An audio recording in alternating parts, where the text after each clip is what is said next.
Hello, I'm Brian from Pink Milk. How are you? Hi, I'm good, Um, Brian. Thank you. that's great. Your character is both a boss and a leader, yet compassionate and loyal. Andor, like Rogue One, is a story of rebellion and leading an uprising against an antagonistic government. A lot of our listeners are queer, and we here in the United States are facing a government that is after our rights yet again. Is there anything you learned from your character about standing up against a government? Yes, I think bravery, whether you are part of a movement or whether you are not specifically the one that's being an attack. And I think Bix kind of does that. And it's at her own detriment. I think I learned the definition of bravery through playing this character, which is you put someone else's needs in front of you and you defend that and you do whatever it is that you have to do, even if you know that you'll get some backlash or that other people are not going to like you or whatever that may be. You understand that it's for greater good. And sometimes it could be to our own detriment, right? I feel that very much as a woman of color.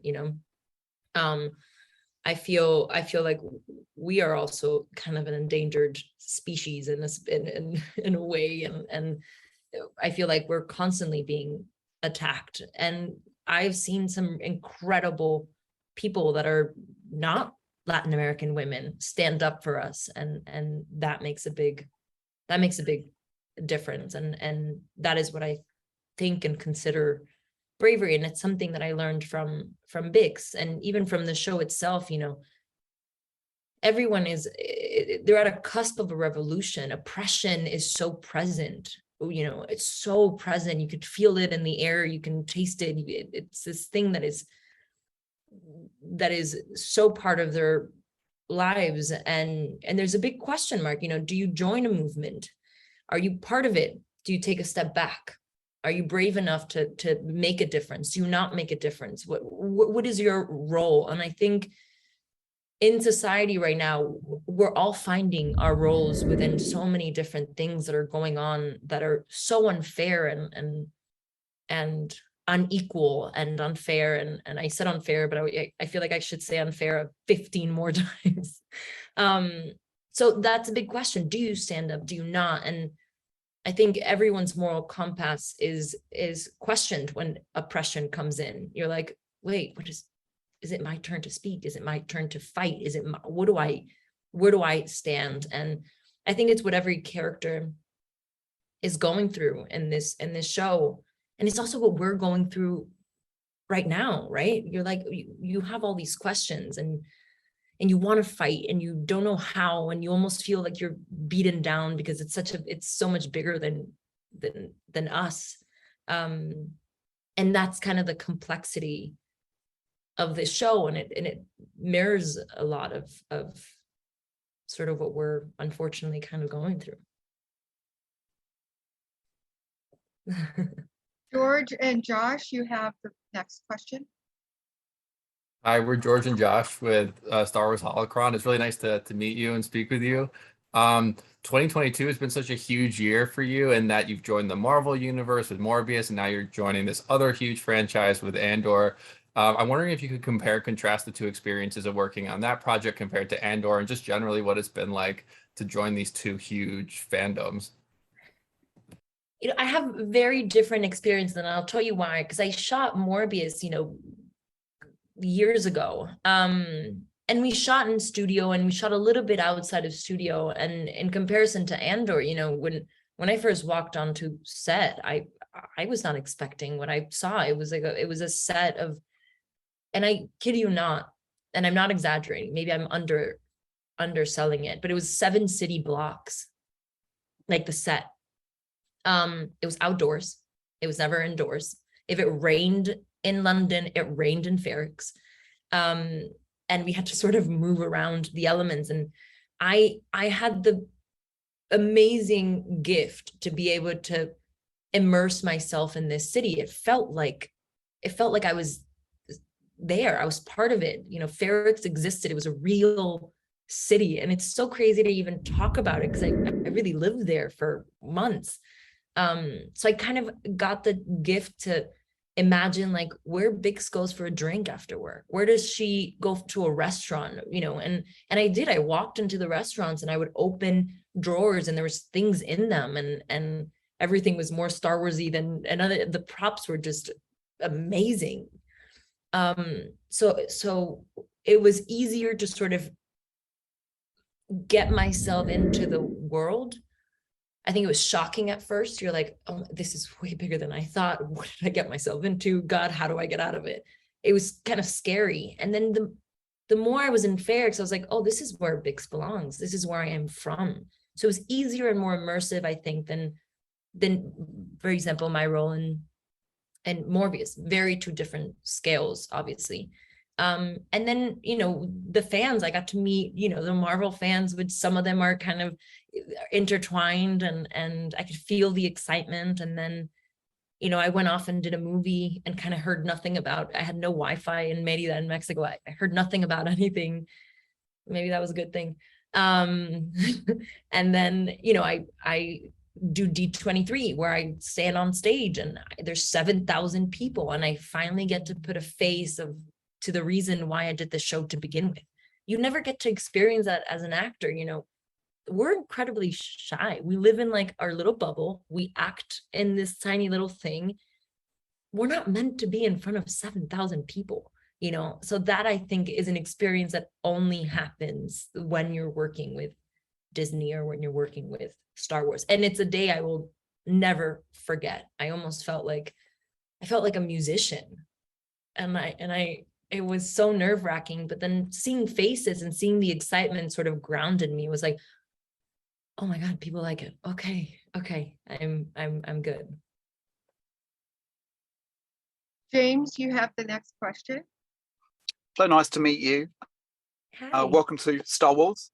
I'm James from Jedi News. So I wanted to talk a little bit more about your experience about walking onto the set for the first time, walking onto Ferrex for the first time. You've spoken a lot about that. So I wanted to know what about Star Wars did you know coming into this project, and what did you expect to see when you walked on set? I was a big fan from before. I've always loved Star Wars. I think I watched them a little too young, and I sort of rewatched a lot of it before joining the show, and you know, I was like, oh wow, I missed a lot of it. And you know, I think reading the scripts, and Tony is so smart when it comes, I think, in Marvel and in Star Wars, everything's so secretive, and you kind of don't know anything about you don't get a script, you get an outline, you get like little glimpses, and Tony was like, no, I don't do things like that. I think knowledge is power. And even before I got the role, he was like, okay, so this is what your character is going to go through all in season 1. And I was like, that is fascinating. Thank you. Because then I can start imagining and start getting to work. And he also does this thing where everything's, you know, he's like, yeah, Ferrex, it's like, you know, it's pretty big. The set is big. And so I'm imagining, you know, like a studio set. I can never imagine a city. That just doesn't cross my mind. I've never seen it. I've never been in it. Like it's beyond me. So the first day of rehearsal that we rehearsed the opening scene where you first get introduced to Bix, I remember walking in and I was in shock. I couldn't even do the scene. I was like, I need like a couple minutes. Like, what are we? So I have my whole cell yard. Like, it was my office, then my apartment, then the whole yard. It was filmable 360. You know, there was times where they were like, run. And I go, wherever you want. The camera will follow. Because it was all I was the owner of my destiny, kind of. And as an actor, you don't really get that as much, because so many things are like, wait, the green screen ends there, or this ends here. And it wasn't like that. It wasn't like that at all. I had complete freedom, which I think the first day was of rehearsal was so scary. It was so nerve-wracking because I had never seen anything like that. And it kind of hit home. I was like, holy shit, I'm in Star Wars. Oh man, you know, it's like this, you get this like realization. And you know that, and you're going to be part of history. You know, it's so much more than just being in any other show or movie. You're part of cinematic history the second you're in a Star Wars. So that's when it hit me. I hadn't thought about it before. I should have. I didn't. And then Diego, you know, Diego's already been in Star Wars and has played this character. So he kind of was like, it's good. It's okay. What you're going through is normal. And then, you know, the next day it was time to shoot, and it was like, all right, now I'm going to embrace this instead of being scared or, you know, nervous about it. It's time for me to be like, this is my town. And that was pretty cool. I Brandon? can talk, you guys. Jesus, I'm so sorry. Brandon, you have the next question. Thank you. Hi, Adria. I'm Brandon from Talking Bay 94. So glad to talk to you. I'd be interested to know just what drew you to this role, and did you find inspiration from any characters that had come before Bix in Star Wars or otherwise while you were preparing? Well, I think Tony Gilbert was my first. I didn't know anything about Bix. I didn't even know her name. So I think Tony was my first was yes, if he's writing this is going to be cool. It's going to be complex and interesting and different. And he's going to break boundaries, and it's going to be truthful and grounded, which it is. And I think when I read it for the first time, I was fascinated with Bix's journey, which I wish we were speaking months from now so I can actually dive into it a little bit more. But even in the first 3 episodes, you know, she goes through a whole, you meet someone very different in episode 3.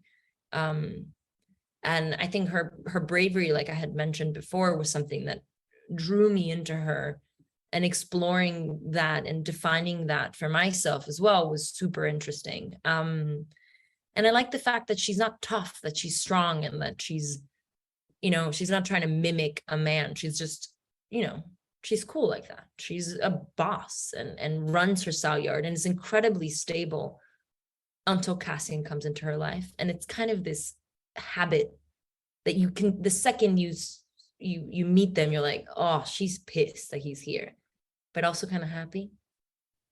And so that dynamic I was like, oh, I'm dying to play that, especially with Diego, who had already explored, you know, explored this character. So that was really interesting and just fun. And as the show keeps going, more and more things, you'll be able to tell really why I really wanted to play this part. And for inspiration, you know, I tend to draw from, the closer I draw from, the more it works for me. That's just me, and I'm weird. I can't draw from existing characters. I can't, because I don't, you know, I feel like I'll end up mimicking them, or I want to sit down and have dinner with them, and I can't because it's a character, and that would be crazy. So I drew a lot from my grandmother, actually. She's Guatemalan and a fierce woman. She was an immigrant and crossed the border and started making toys for little kids while her kids were being tended by someone else, just so she can pay her cousin's debt. It wasn't even her own debt. And I'm like, that's Bix. That's her. That's exactly what Bix would do. And it's exactly what Bix does with Cassian, you know, puts him first in ways, and puts a lot of other things first, because she understands her placement in history. And she was a mean bargainer. I would never wanted to be on the other side of my grandmother's bargaining. I'm like, you're stealing. This is you're not even negotiating at this point, you're stealing. And I think that's what Bix does. And I think that's why people respect her. People don't want to mess with Bix.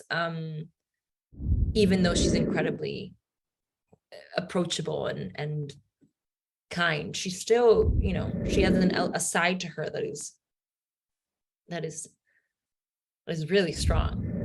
I'm like, I wouldn't want to mess with her. Well,